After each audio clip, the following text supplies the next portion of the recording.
Estamos começando mais uma edição do Bom Dia Mercado. Faremos juntos o nosso planejamento de trabalho para essa quinta-feira, dia 4 de maio, dia de Série A italiana, dia de Premier League, dia de Sul-Americana e de Libertadores da América e também de Taça de Portugal. Espero conseguir ajudar você, trader e punter, a fazer o melhor planejamento possível para essa quinta-feira e fica o convite para você ficar até o final do vídeo. Se gostar do conteúdo, se inscrever e ajudar a gente a continuar crescendo nessa plataforma.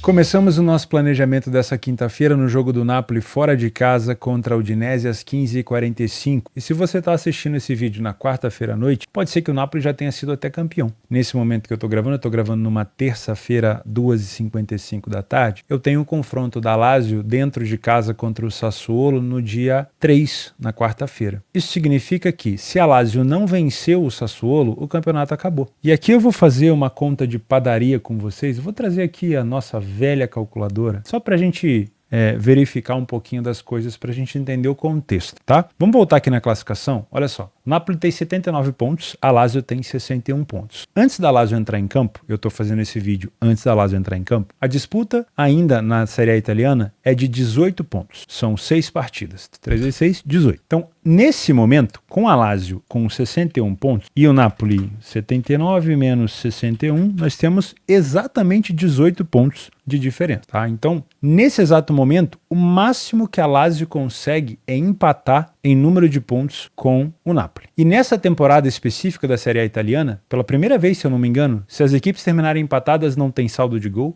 não tem diferença de confronto direto, que a gente vai ter um confronto entre as duas equipes, se eu não me engano, de 2 jogos, para definir, como uma espécie de final, super final. E é bem bacana de se imaginar, mas é muito difícil de acontecer, porque o Napoli teria que perder todos os jogos que faltam, todos os 6 jogos, incluindo esse jogo agora contra a Udinese, e a Lazio teria que vencer todas as partidas que restam, incluindo essa partida contra o Sassuolo. E o Sassuolo é um adversário muito difícil, a gente já falou disso na análise passada. Mas vamos levar em consideração que a Lazio venceu o seu jogo. Não sei quanto é que foi, mas tudo bem. Ela tem 61, ela foi então para 64 pontos. Com 64 pontos e já tendo disputado a 33ª rodada, faltariam 5 rodadas para serem disputadas. Isso significa que teríamos ainda 15 pontos para ser disputado. Então 64. Supondo que a Lazio fez uma campanha espetacular, com 15 pontos, 5 vitórias. Ela então foi para 79 pontos, que é exatamente o número de pontos do Napoli. Percebe o quão difícil que seria ter que se manter ali com 100% de aproveitamento e torcendo para o seu adversário não fazer nem um pontinho? E o que pode acontecer nessa quinta-feira? O Napoli pode entrar em campo campeão. Por quê? Vamos supor que a Lazio, que tem 61 pontos, empate com o Sassuolo e vá a 62. Se com 62 pontos, faltando 5 rodadas, ele só poderia chegar a 77, o Napoli tem 79, então o Napoli não precisaria nem entrar em campo. Ele já seria campeão italiano. Então, o que difere e o que importa essas contas? Pô, tá fazendo conta agora no vídeo? Por que importa alguma coisa para você? Porque se você vier para esse jogo com uma expectativa criada na camisa do Napoli, em cima de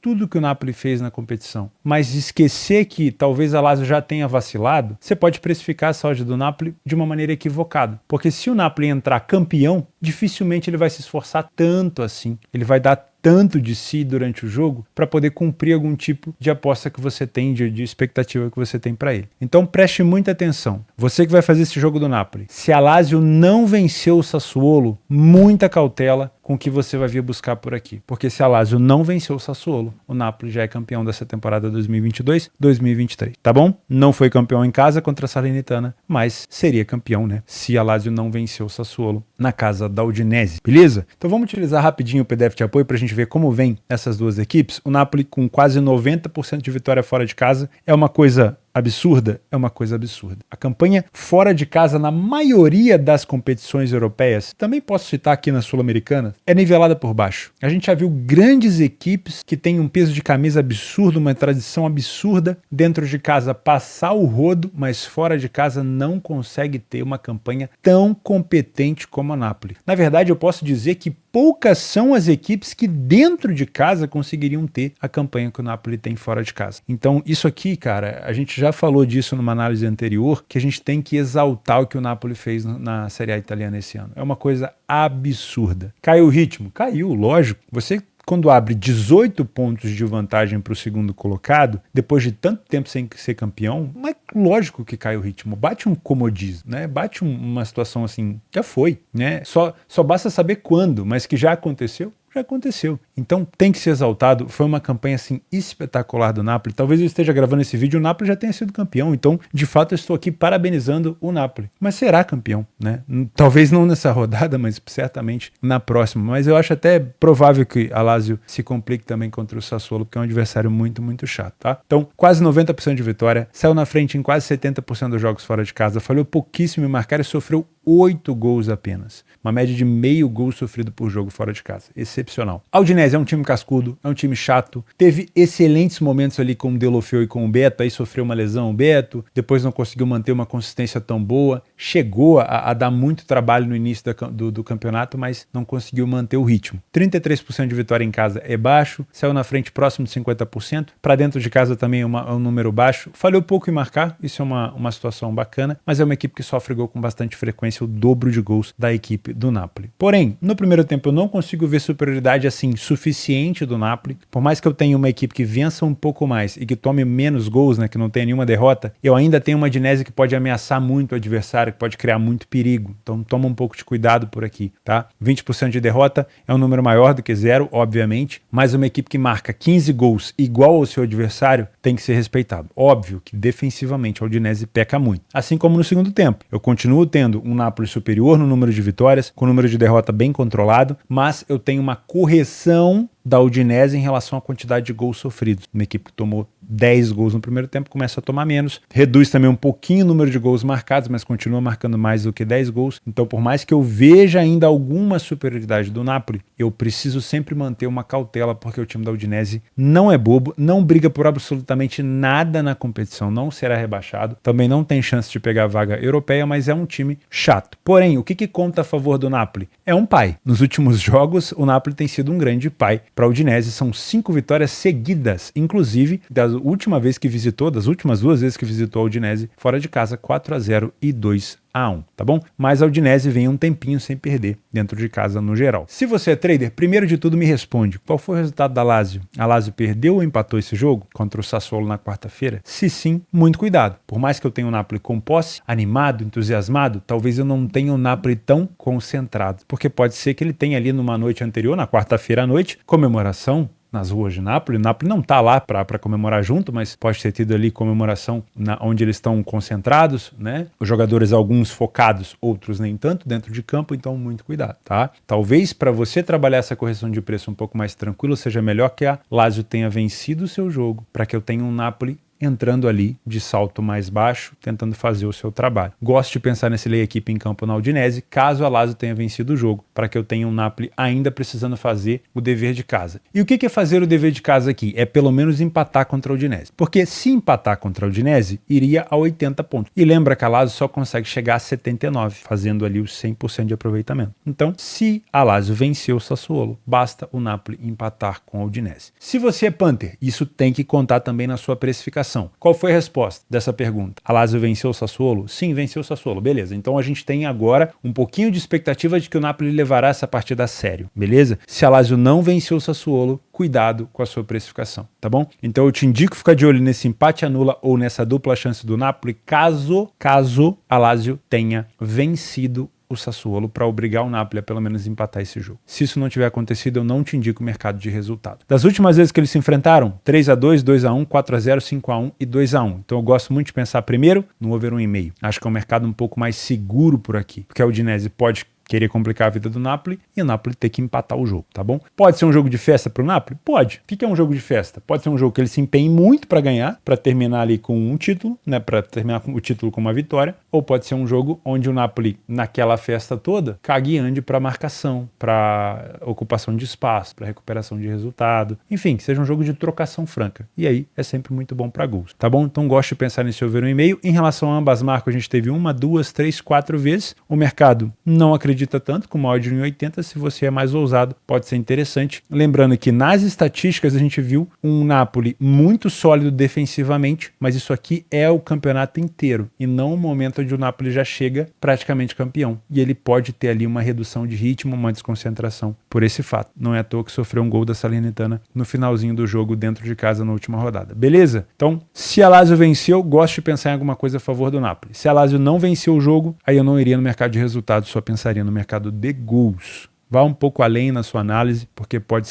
fazer diferença, beleza? Às 16 horas na Premier League, uma das grandes sensações do campeonato, o time do De Zerbi, o Brighton, vai enfrentar o Manchester United. Eu acredito que o grande objetivo do Brighton por aqui seja atingir uma zona de Europa League. Muito dificilmente conseguiria chegar numa Liga dos Campeões, por mais que tenha um jogo a menos do que o United, mas é muito difícil pensar que em 6 rodadas ele conseguiria tirar essa quantidade de pontos toda do United. O United teria que perder muito também. Então acho que o grande objetivo seria, para coroar essa boa temporada, seria buscar essa vaga do Tottenham, ou até do Liverpool, não sei, na Europa League. Acho que está de bom tamanho para esse excelente time do De Zerbi, um treinador que chegou tarde nessa temporada. Se tivesse chegado mais cedo poderia ter dado um resultado melhor, mas é uma sensação. Realmente é muito bom de se ver o time do Brighton. O United é uma equipe, na minha opinião, mais consolidada, precisa ainda de muitos reforços, o Ten Hag já comentou isso, precisa muito de alguns jogadores ofensivos, né? A equipe tem dependido exclusivamente do Rashford em relação a gols, precisa de mais melhorar na zaga,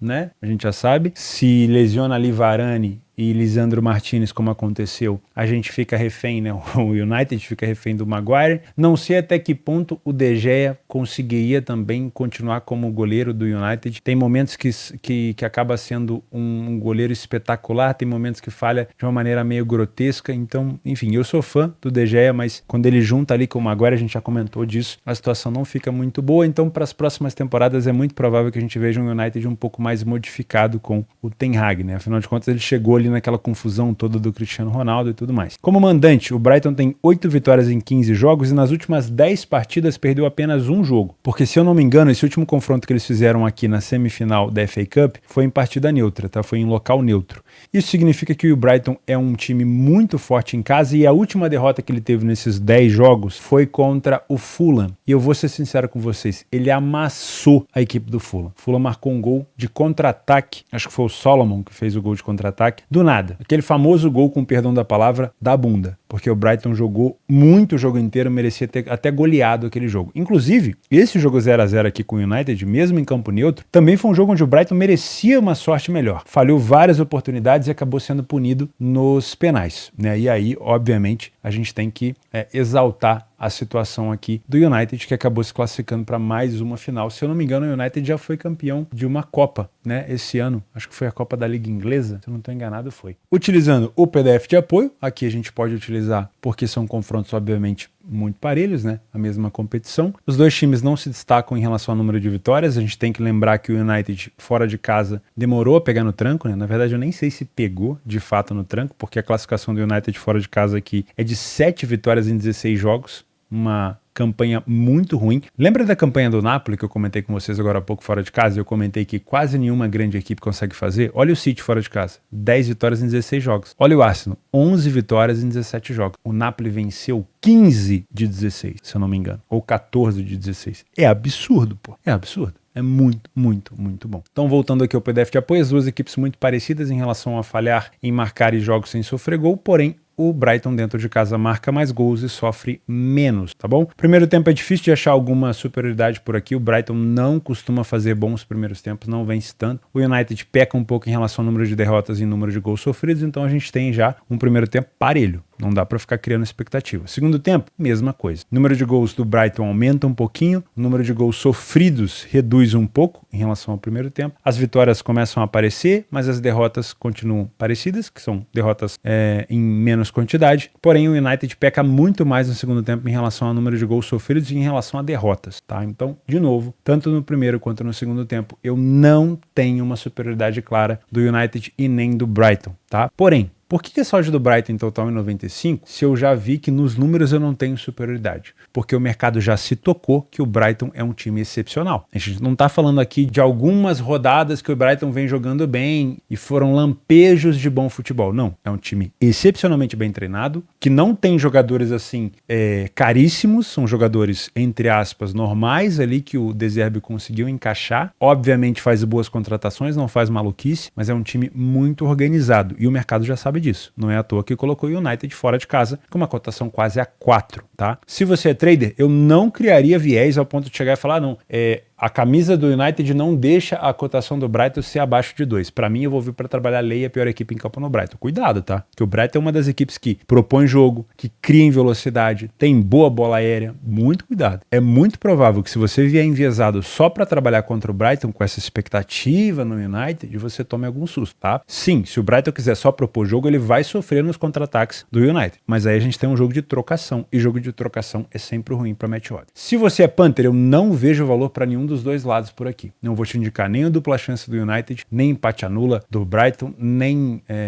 dupla chance do Brighton. Eu acho que está muito bem precificado e a gente não pode cair na ideia de só olhar peso de camisa aqui, porque o Brighton vem jogando muito, muito bem e quer essa vaga na Europa League. E se a gente pensar em situação de tabela, o United está confortável. Faltando 6 rodadas para acabar o campeonato, o United está com uma distância considerável aqui de 7 pontos para o Liverpool e tem um jogo a menos. Então está quase garantido na Liga dos Campeões. O Brighton precisa um pouco mais para tentar buscar pelo menos uma vaga na Conference, mas eu acredito que esse time merece uma vaga na Europa League. O que eu imagino para cá? Eu gosto muito de pensar no over 1,5, mas essa cotação do over 1,5 tá ridícula, vamos ser sinceros, tá? Então eu pensaria muito nesse over 2,5. Por mais que ela estivesse baixa, eu pensaria muito nisso. Porque se o jogo de Brighton United da semifinal da FA Cup se repetir, muito provavelmente a gente vai ter um jogo de 3 gols por aqui, porque foi chance pra caramba de gol e acabou não saindo. Muito provavelmente as equipes tiraram um pé em algum momento no final do jogo, mas isso aqui é jogo de liga. Então é provável que a gente tenha uma situação para gols um pouco melhor. Eu, sinceramente, se fosse para trabalhar esse 2,5 aqui que eu comentei com vocês, eu trabalharia ao vivo, porque não vai demorar muito para essa cotação subir. Se você quiser trabalhar o 2,5 depois do primeiro gol do jogo, talvez lá no segundo tempo, buscando 2 gols, também é excelente. Se quiser esperar o over 1,5 melhorar para também pegar, também acho excelente, tá? Mas está muito esmagado. O mercado está esperando muito gols por aqui. Deixa eu ver o ambas. Tá horrível. Eu acho que a gente pode definir aqui que esse jogo pode ficar pro live, né? Pode ficar pro ao vivo, ao invés da gente pegar essas cotações tão baixas. Talvez o over 1,5 no segundo tempo, se o jogo for pro segundo tempo 0-0. Talvez o 2,5 no segundo tempo, se o jogo já tiver 1-0. E talvez até um over HT. Por que não? Se tiver muito, muito aberto, o Brighton dentro de casa, pode valer um golzinho no primeiro tempo. Às 16h30, nas semifinais da Taça de Portugal, o jogo da volta. O Porto enfrenta o Famalicão no Dragão com uma cotação de 1,20. A gente precisa ir um pouco além aqui para não cair nessa pegadinha. Precisa vencer o Porto? Não precisa. É de bom tom vencer? Obviamente, para não ser eliminado, para pegar o Braga na final da Taça de Portugal. Porém, o grande objetivo do Porto não está nesse jogo contra o Famalicão. Então, não é de se espantar que o Porto possa jogar aqui não dando todo aquele gás que a gente espera, principalmente no primeiro tempo, porque é comum a gente olhar uma cotação de 1,20 e pensar, o Porto vai amassar no primeiro tempo como ele vem fazendo. Então vamos analisar um pouquinho mais. Primeiro jogo, 2-1 para o Porto fora de casa. Eu até na época tinha feito uma análise, achei que esse jogo aqui do 4-1, que aconteceu no dia 15 de janeiro, tinha sido o jogo de ida, e não foi erro meu, tá? O primeiro jogo foi 2-1 para o Porto, lá na casa do Famalicão. E na volta agora do Dragão, o Porto basta um empate para confirmar essa passagem para a final da Taça de Portugal. Mas o grande objetivo do Porto, obviamente, é alcançar o Benfica no Campeonato Português. O Benfica que nessa semana enfrenta o Braga. Tem que torcer para que o Braga segure o Benfica na luz, né? Pelo menos empate, mas se vencer seria excelente para o Porto, obviamente. Ou então para que o Sporting, né, no derby, segure o Benfica também, ou os dois, que o Benfica vacile ali contra os dois e o Porto tem que fazer a parte dele. O próximo jogo do Porto no Campeonato Português é com o Arouca fora de casa no dia 8. Dia 8 vai ser fim de semana? Vai ser fim de semana não, vai ser segunda-feira que vem, né? Então, teoricamente, tem bastante tempo. Do dia 4 até o dia 8 tem bastante tempo para descansar. Porém, existe a possibilidade do Porto não entrar tão entusiasmado assim para esse jogo, mas isso a gente só vai conseguir descobrir no live. Passando rapidamente aqui no PDF de apoio, não é da Taça de Portugal, é do Campeonato Português, mas dá para utilizar porque as duas equipes estão no mesmo campeonato e enfrentam as mesmas equipes. O Porto dentro de casa não tem o que falar. É um time que vence quase 90% dos jogos, sai na frente em mais de 90% das situações, falha pouquíssimo em marcar, tem um ataque assim invejável, tem uma defesa muito, muito sólida, é muito superior ao Famalicão em quase todos os quesitos, principalmente aqui, no primeiro tempo, que é onde a maioria das pessoas, quando olha uma cotação de 1,20, se direciona. Mas o meu grande problema aqui é, o Porto já não conseguiu vencer o último jogo que fez no primeiro tempo, que foi contra a equipe do Boa Vista. O Porto foi marcar o gol contra o Boa Vista na segunda etapa. E a gente veio com muita expectativa de que o Porto pudesse resolver a situação contra o Boa Vista muito por conta do problema que o Benfica teve na última rodada, né? Quando o Benfica perdeu para o Chaves. Então a gente imaginou um Porto muito forte, não foi o que aconteceu, né? Agora se trata de Taça de Portugal, não é nem o Campeonato Português onde o Porto está extremamente pressionado para manter os 100% de aproveitamento. Então cuidado, tá? Se for trabalhar o primeiro tempo do Porto, eu nem vou olhar o segundo tempo aqui, porque se for para trabalhar o segundo tempo, para trabalhar os 90 minutos, a gente já imagina uma cotação um pouco mais alta. Mas falando aqui de primeiro tempo, se você é trader, não tem problema. Você vai acompanhar o jogo ao vivo, vai entender se o Porto está dando tudo de si ou não, se está querendo matar o jogo logo como costuma fazer. Dá para aproveitar esse back a 1,20 se você tem método para isso. Se não tiver, não inventa moda. Faz o simples, né? Sempre gosto de falar para vocês isso. Não é porque eu estou comentando aqui o meu método de trabalho que você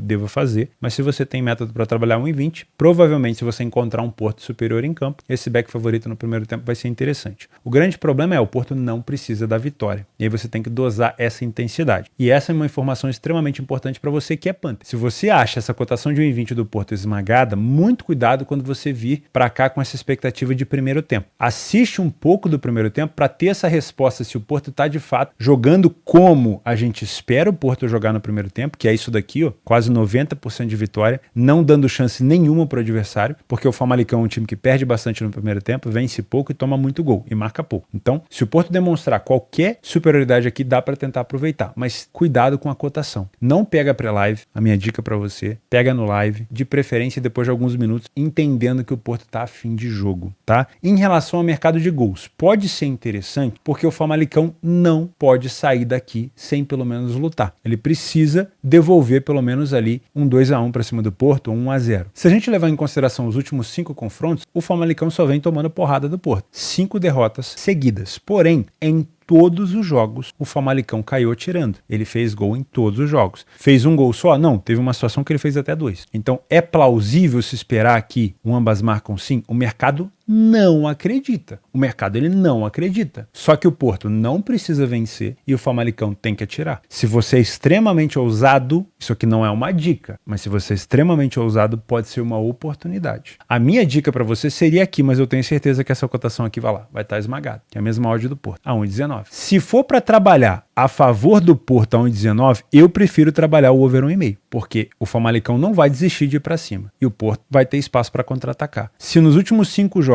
o Famalicão também marcou e o Porto vai ter espaço para contra-atacar, a gente pode ter sim um jogo para 2 gols. Tá bom? Então eu prefiro, se for para trabalhar essa odd esmagada, trabalhar um over 1,5. O 2,5 é mais complicado, tá? Daria para trabalhar no live, mas pode entrar, porque o Famalicão não pode sair do Dragão sem pelo menos lutar. Derrotado ele pode sair, mas dificilmente ele sairá sem lutar. Então ele pode de novo cair atirando, pelo menos marcando um gol por aqui. E se ele fizer um gol aqui e o Porto conseguir marcar também, se ambas marcam, tá muito alto. Muito. Para o histórico, tá muito alto. Principalmente agora, para um Porto não tão focado. Olha, não duvido que a gente possa ter um Famalicão também marcando por aqui. Mas se for para trabalhar a favor do Porto, eu prefiro o over 1,5. Nas opções de jogos para gols essa quinta-feira, semifinal da Copa da Turquia, jogo de ida, Istambul, Basaksehir e Ankaraguçu. 2 equipes excelentes para gols. O over HT saiu em 10 das últimas 10 do Istambul, Basaksehir, em 8 das últimas 10 do Ankaraguçu. O over 1,5 também muito frequente, em quase 80% dos últimos 10 jogos das duas equipes. Porém, é jogo de ida. Se for trabalhar alguma coisa, no máximo eu iria no over 1,5, de preferência ao vivo, tá? Porque é jogo de ida de Copa é um pouco mais estudado. Racing e Flamengo, jogo muito importante também para as duas equipes, porque eu tenho um grupo do Flamengo, nesse momento o Racing tá muito bem colocado, mas o Alcas, se vencer o Nublense, eu tô gravando esse jogo na terça-feira, então o Alcas já deve ter enfrentado o Nublense, a hora que você tá vendo esse vídeo, ou vai enfrentar ainda. Se o Alcas vencer o Nublense, embola tudo. E o Flamengo tem um problema ainda defensivo, tomou 3 gols pro Botafogo, tomou 2 gols pro Internacional. É um time que ainda precisa melhorar defensivamente, está tomando gol em quase todas as partidas. Então, muito cuidado. Enfrentar o Racing é completamente diferente do que enfrentar o Nublense, tá?